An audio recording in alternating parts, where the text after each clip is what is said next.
สวัสดีมื่อนี้มาพบกับพระสีโหบุญมีสิบประเสริฐซึ่งเก่าซึ่งเคยเนาะพระสีโหสีพามาเบิ่งพามาส้มวิวตามทงไห้ทงหน้าเนาะส้มวิวตามทงไห้ทงหน้าภาพมุมสูงเด้อ FC ทั้งหลาย FC ลาวไทยและต่างประเทศเนาะคันเห็นคลิปนี้ก็ขอให้กดไลค์กดแชร์ให้เด้อกดติดตามให้แน่กดถึงใจให้แน่เนาะภาพมุมสูงกดไลค์กดแชร์กดติดตามให้เด้อให้พระสีโหนุ้ยสีประเสริฐให้แน่กดไลค์กดแชร์ให้แน่เนาะ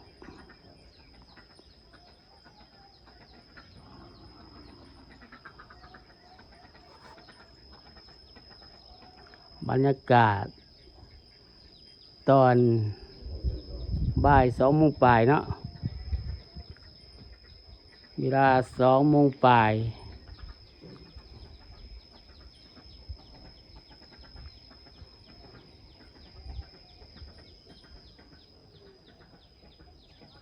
แนมไป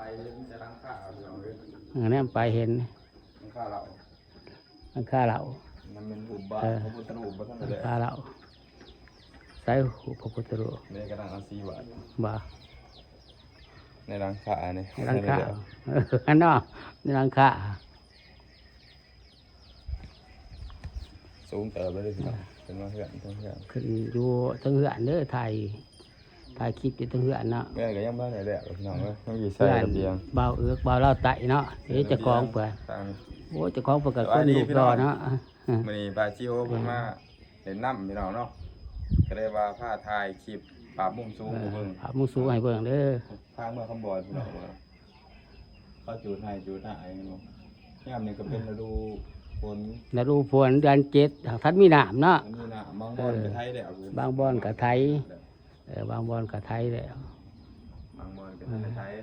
บางบอนก็ทะเลไทยถ้าฝนยังบ่ทันได้ตกก็ยังบ่ทันได้อันนั้นถ้าได้แห้งเนาะ แห้งวันนั้นผู้ใดกะก็ได้แล้วหวังเขาแบบพุดดิน ขุดดินบ่ แต่ว่า ขุดดินมาใส่ๆฮะทรายบ่ บ่าวทราย เฮ็ดยังมาจาก ขุดดินสวนดินเนาะ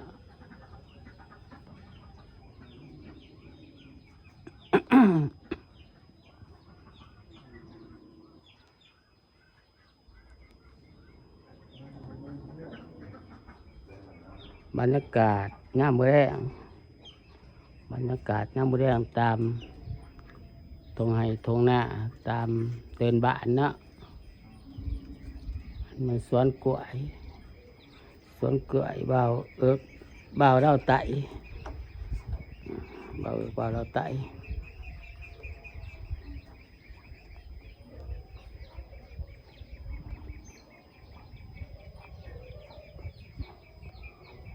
บรรยากาศสวยๆมาให้เบิ่งเนาะมาให้ดูให้โชคบรรยากาศงาม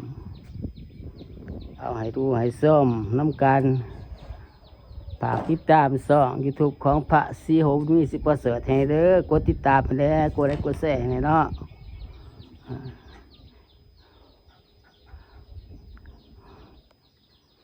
เอาฝากงามๆสวยๆมาฝากป้าตอน FC ทุกคนนะ FC ทุกคนนะบรรยากาศตอน2 โมงปลายบรรยากาศตามทงให้ทงหน้า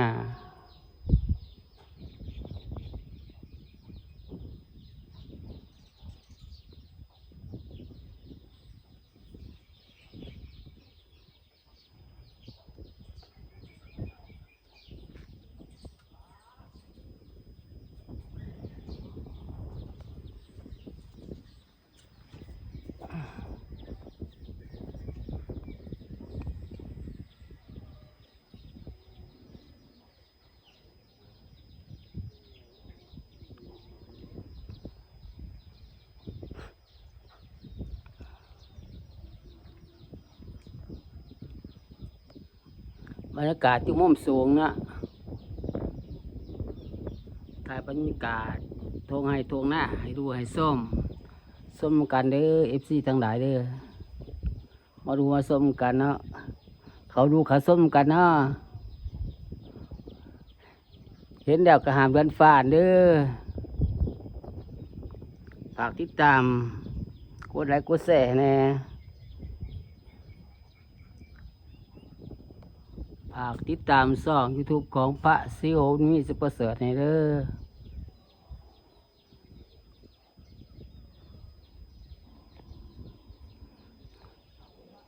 กำลังสั่งซองไม่ว่าท่านฝานเนาะหวานฝาน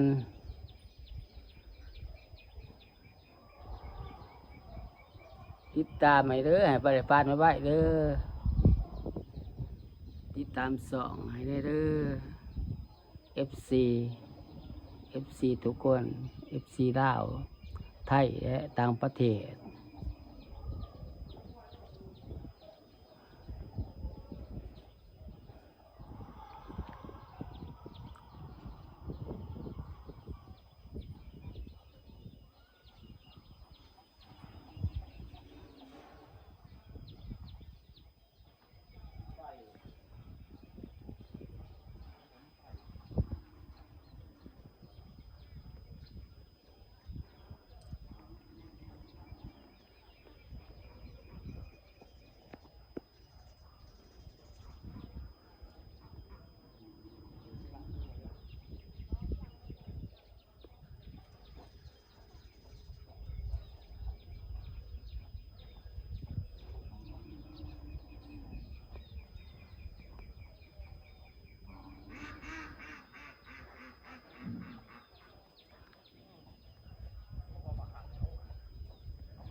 คลิปนี้กับพระโซขอลาไปก่อน